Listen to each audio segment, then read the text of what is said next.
You know, every time that you prepare lekker, and then as Ria talk, God changed my whole sermon. So I'm so proud of the Lord.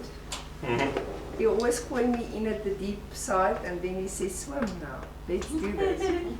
So, you know what was interesting, that the Lord is talking to me now for quite some time, because our topic this month is really the fruit of the presence of God. That's what God gave us. I just saw this fruit tree and I saw the tabernacle, the inner courts. And that is what God says, that is the theme for this month. So I was unpacking and packing and repacking with the Lord this past week. It was as if the Lord said to me, if you don't know the intimate place of my presence, you cannot love my bride the way I love her. And you know, in the physical, we go to our young men when we were still in war in South Africa. They went for a year for military training. 2 years. Yeah, it was 2 years. two. And then they lessened it to a 1 month, né? And then it totally stopped. Yeah, it was 2 years, né? And for myself at this stage, I'm busy making a study of Esther's life. And she was in a preparation of 6 months with myrrh oils, and then she was 6 months prepared in other types of oils and cosmetics and so on. And I was now just sitting here and I said, Lord, I was 9 years on my own before I met the awesomeness.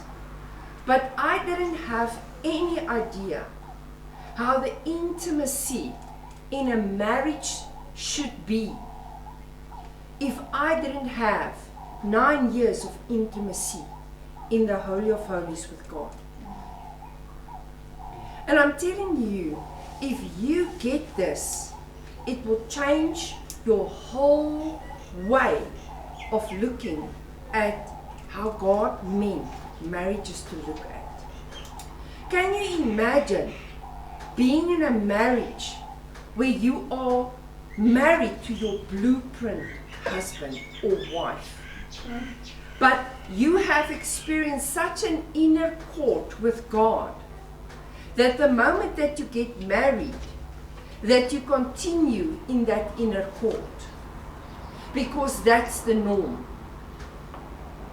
So can you imagine if our young people for 6 months are trained by the government to spend in the inner courts with God, and the other 6 months they are trained for life skills?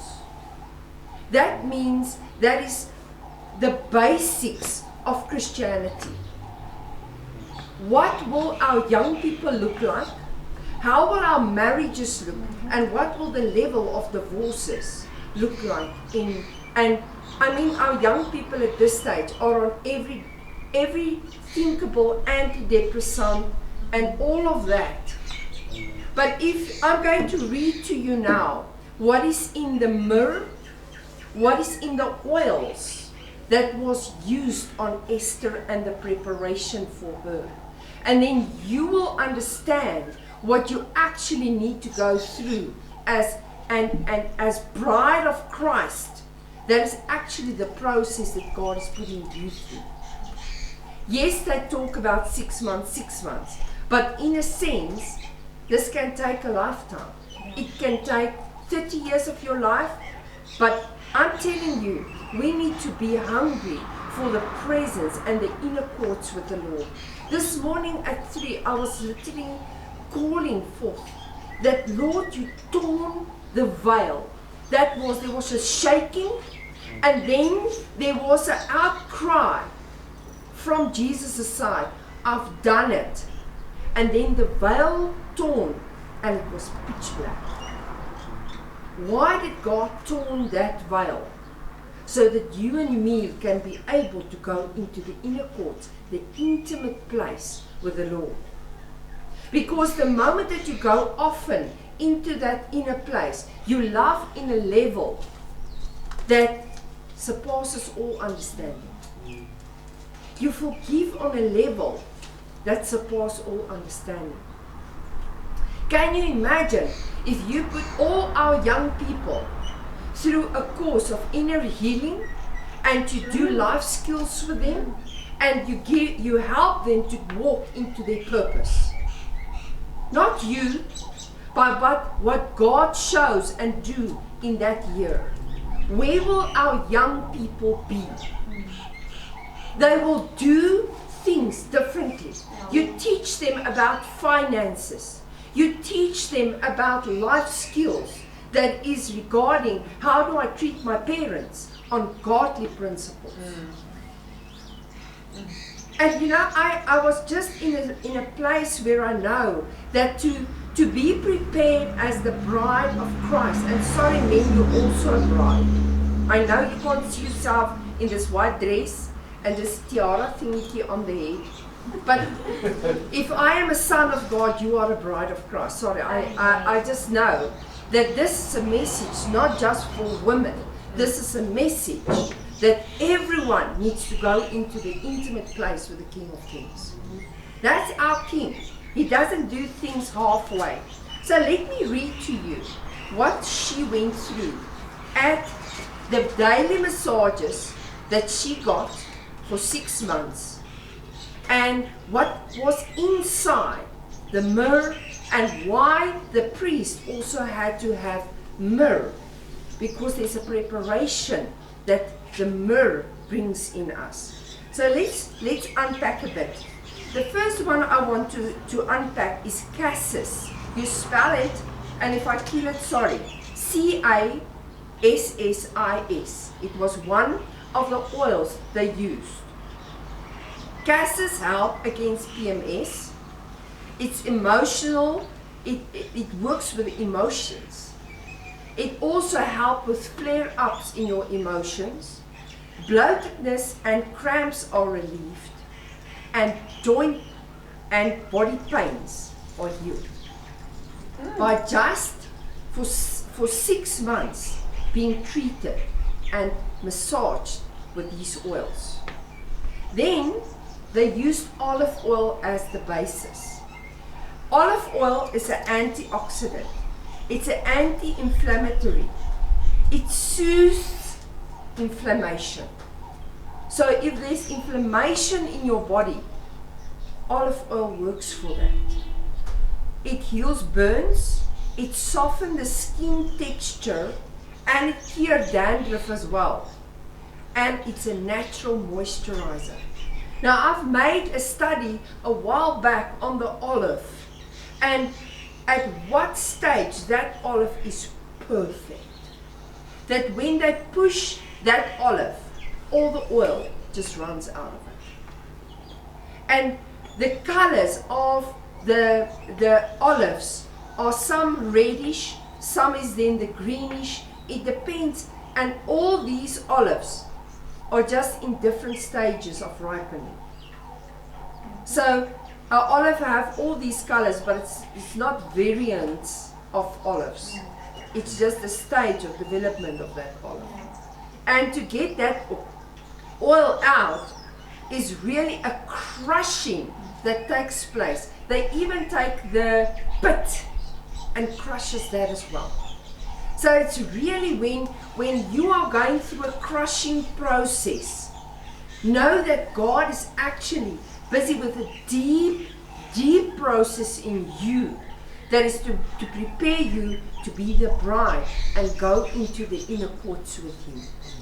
Because this was the preparation that Esther had to go through to go to the inner courts with the king.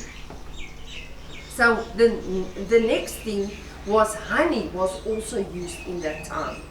Honey retains moisture. It's a mildly antiseptic, and it also heals acne. They say in that times they were staying in an area that is very dry, it's a deserty area, and they used all of this to repair and prepare the woman's skin that had to go to the king. So it was a deep cleansing. And I know that it takes one bee, they only live 40 days.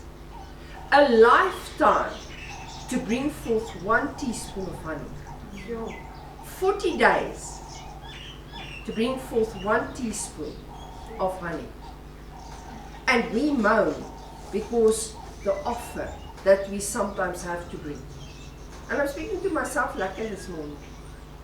So honey is really a thing of, if God often use honey in ministry or when I'm bringing a prophetic word through the years, those that walk with me, they know that honey is one of the places that God often uses.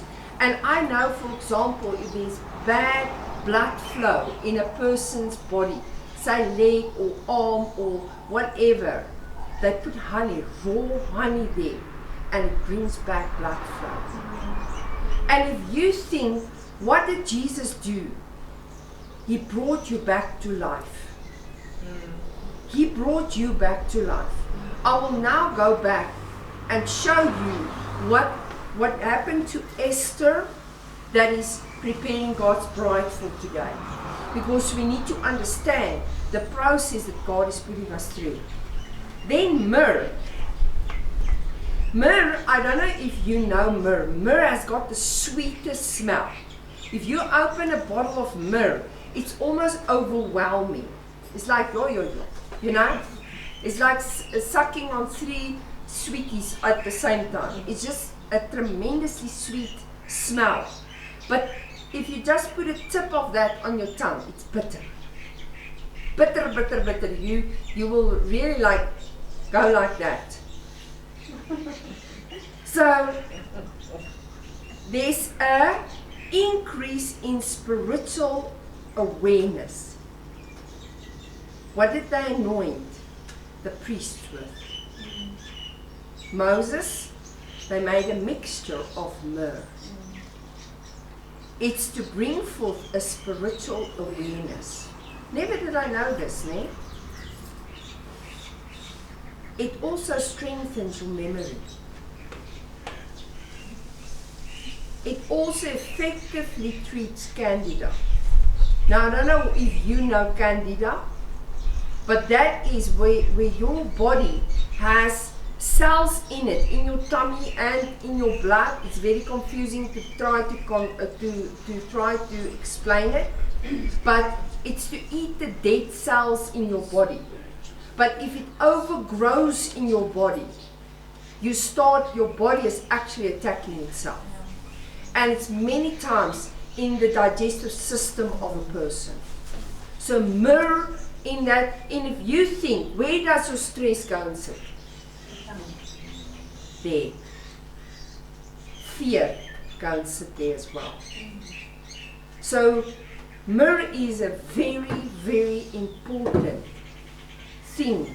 If you don't have a good hair day, take a drop of myrrh. Just rub it on your body, that it just come into your body and really literally bring a spiritual awareness. That's why, many people tell us when we are mixing these oils, they tell us, man, it's just oil. It isn't just oil. There's nothing like that. That is an opener of a spiritual awareness. It also are many times used in perfumes, and they also use myrrh to heal wounds. Now, years ago, God took me into a vision where there was 3 tubs, and every tub, I saw the soldiers coming in from the battlefield, and these tubs were there. The first tub had olive oil in it.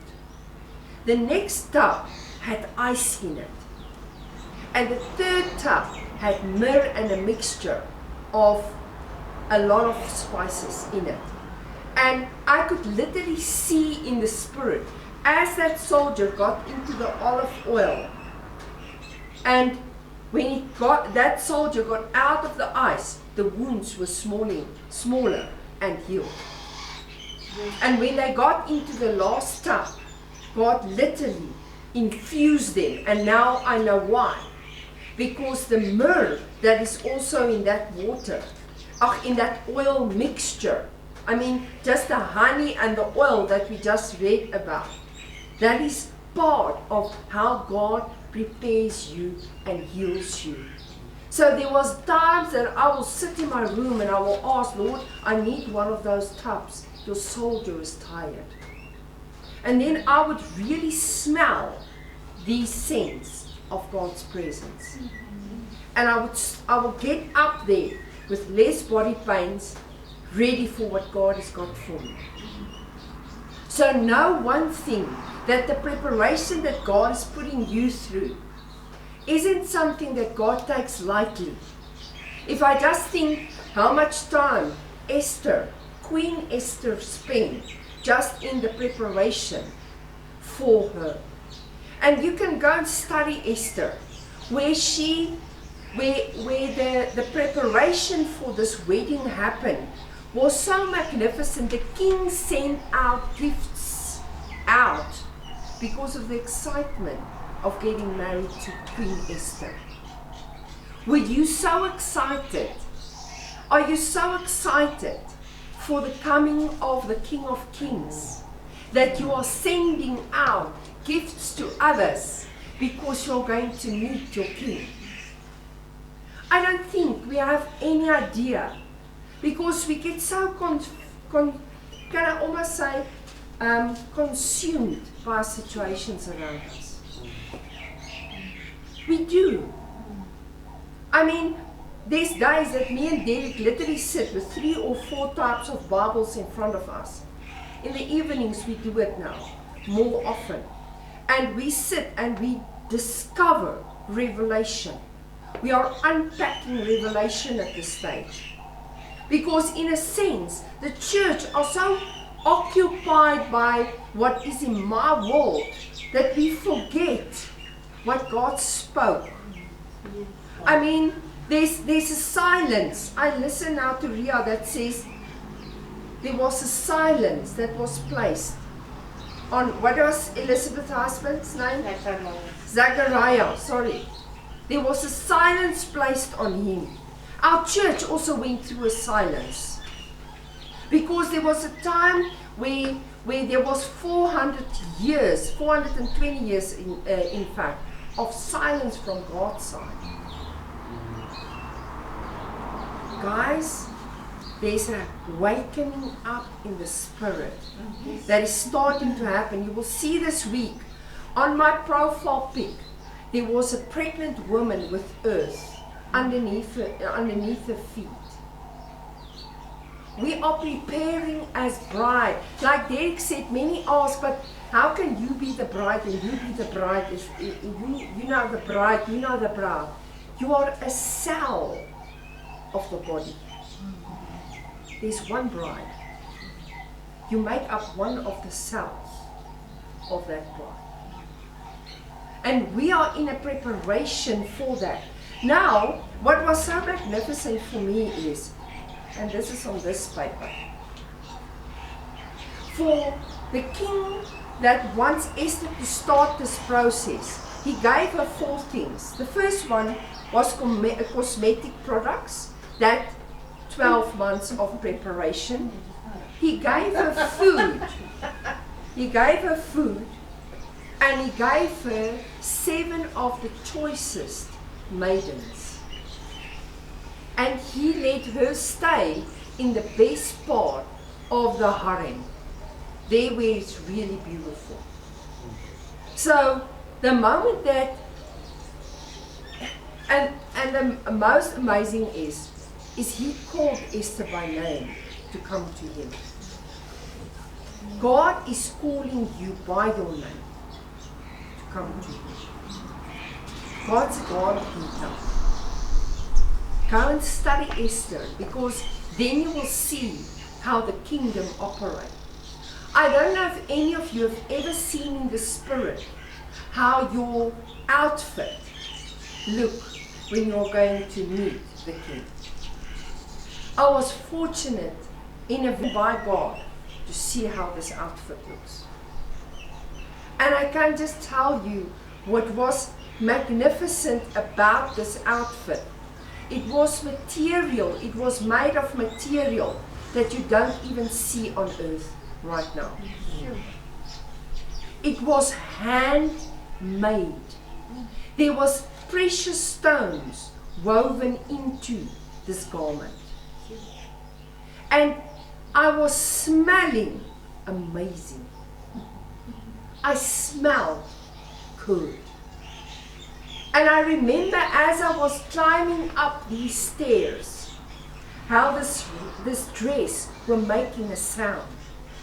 Because it's this heavy material that is hand woven just for me. No one else on the whole earth has a gown like that. And I was literally glowing. And I was running up these hand-carved stairs. It was a slow process because they were so beautiful. And God showed me that city wasn't built there that there was a noise. That stones were carved far from there so that it didn't disturb the presence of the King. And those stones were perfectly fitted for the stairs to go into His presence. It was stones I've never seen on earth before. And I love stones. You can ask the team. I'm always busy with precious stones. That thing that you posted this week of the red stones, lovely. And as I was entering this massive, beautiful wooden door was in front of me. And I stood there and I thought, how am I going to get this thing open? I mean, that's literally, you need a big man to help you to push that open. And as I was putting my hand out, it was opened from the inside by Jesus Himself. And I walked in and the glory filled that place. It was magnificent. I was standing there and He put out His hand to me. And I saw His wound that was healed. And I stood there, and before He touched my hand, He said to an angel, "Come quickly, bring her gift." And the moment that the angel entered, he opened a gift for me. And it was this size of a precious stone. I've never seen it. I studied those stones at that time. They are very rare and scarce. And he presented that in a hand-carved box with my name written on it. Okay.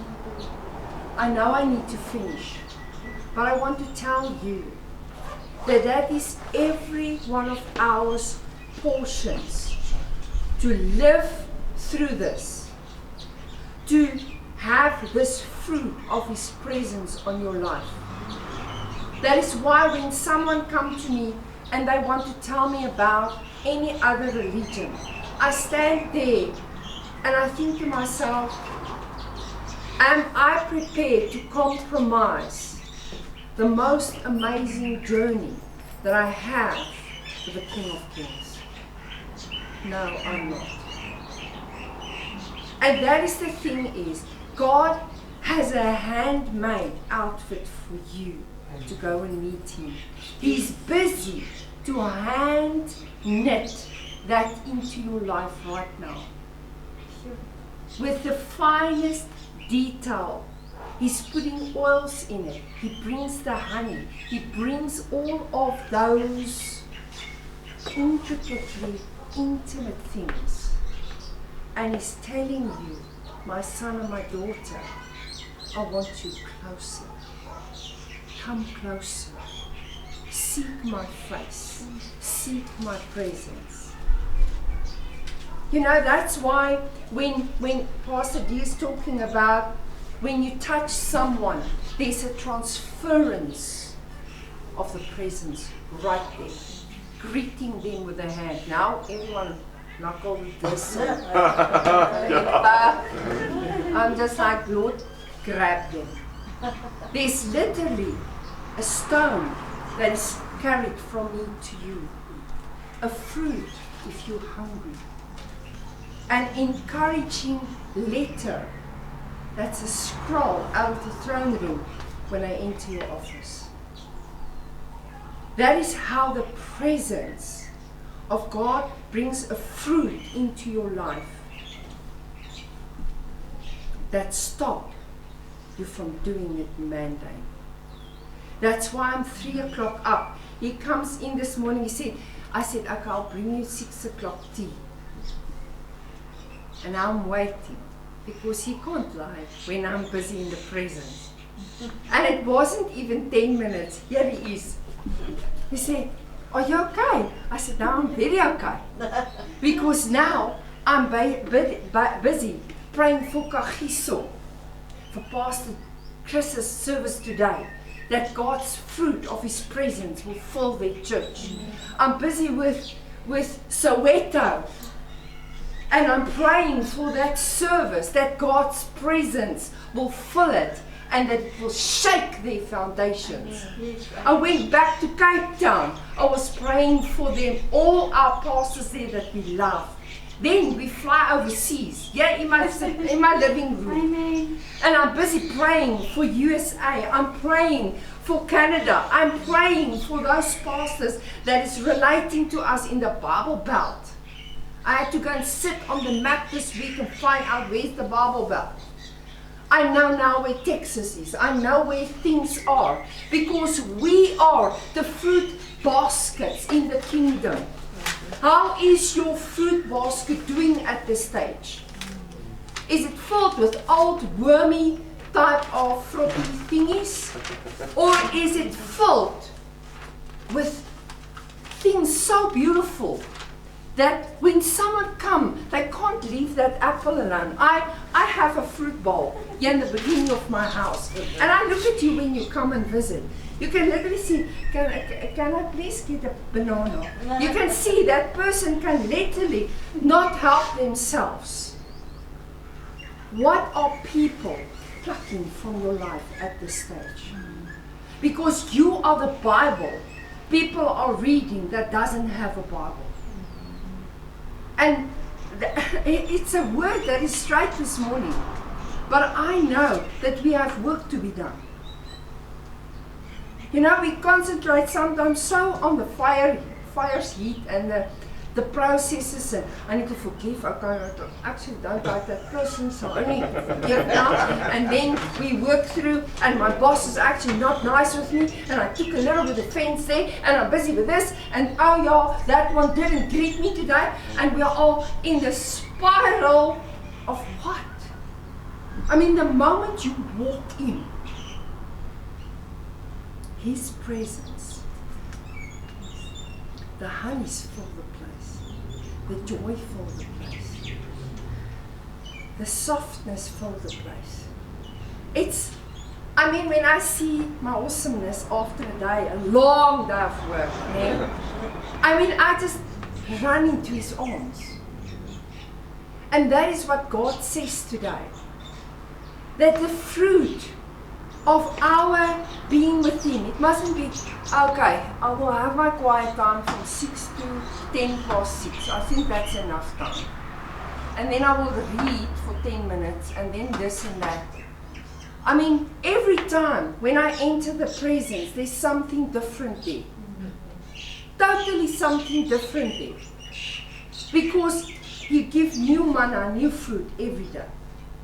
His word is every day something different. I mean, you can give Pastor D.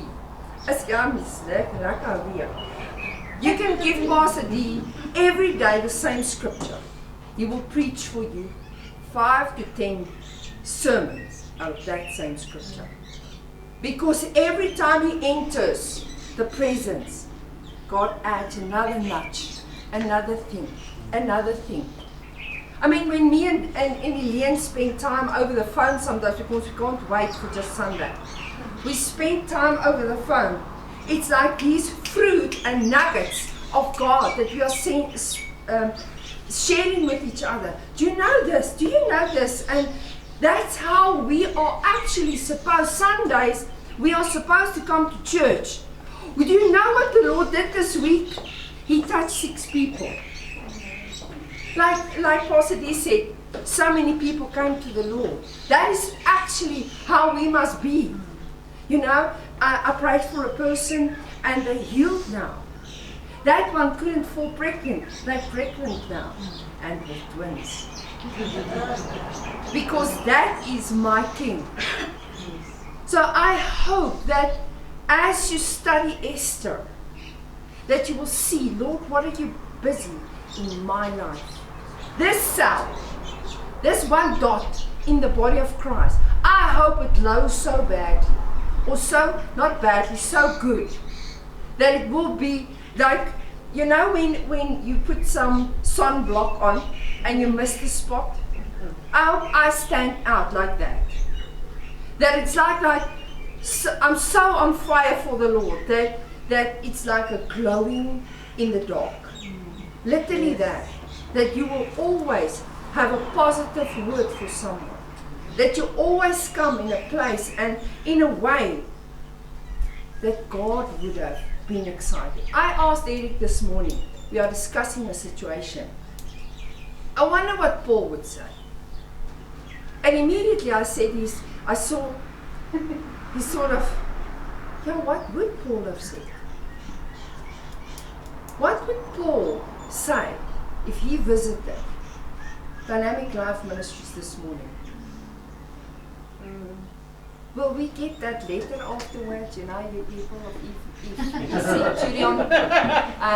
I saw that.